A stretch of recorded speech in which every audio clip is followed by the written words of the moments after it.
Vasquez says, drop the military sequester cuts, Mr. President, or you can drop my support for those Syria strikes. That Republican Congressman is Michael Turner's offer on Damascus. Congressman, have you gotten any response from the White House?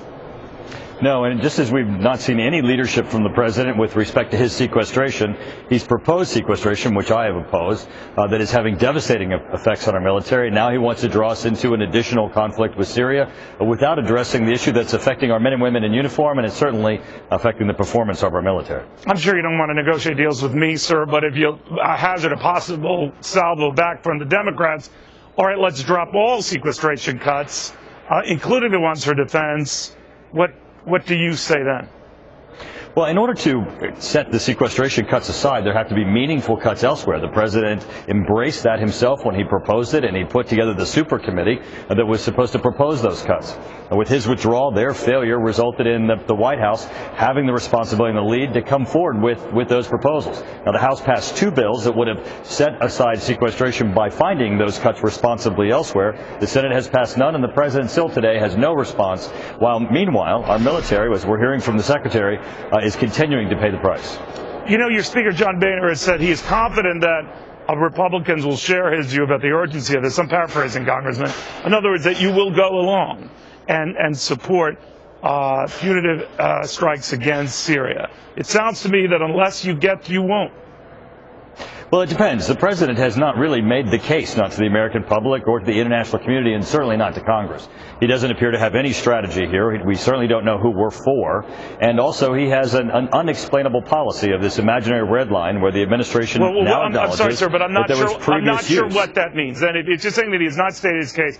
The case that he has stated, and you're right, it's been a little all over the map, but the case that he has stated is that he is not interested in regime change. So in other words, Assad stays in power, but he would be very crippled, very weakened, thereby, I guess, getting the White House's argument, setting the stage for him to be overthrown. That's not good enough for you.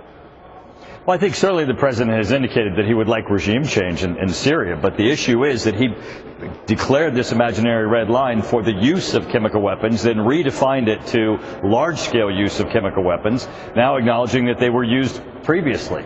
He clearly has not made the case internationally or to the American public or to Congress as to what are our national interests, what are the risks, and really who are we for? The president has had months while hundreds of thousands of people have died in Syria to address this issue, and now he's at this crisis point trying to draw us headlong into this crisis and a conflict with Syria without addressing what's happening currently in the Department of Defense as a result of his sequestration. But he has drawn in the House Speaker, he has drawn in John McCain, he has drawn in a number of prominent Republican leaders. Maybe not you, John but he has McCain drawn was them already in. there. The president did not draw in John McCain. But your speaker was not. So I guess what I'm asking you, if your speaker came to you and said, Congressman, I really need you on this to support this, it sounds to me at this point you would tell him no. Absolutely. At this point, the president is going to have to make the case that he's not made. He does not have a strategy. He has an unexplainable policy. And unless he's going to get his homework done, I mean, this is a president who has the responsibility to do his homework, to get the international community together, to get Congress and the American public behind this, and he just simply has not done this. He's managed this as a crisis mode, and I do not think that's a manner in which we should be heading into a conflict. All right. Congressman Turner, thank you very much. Thank you.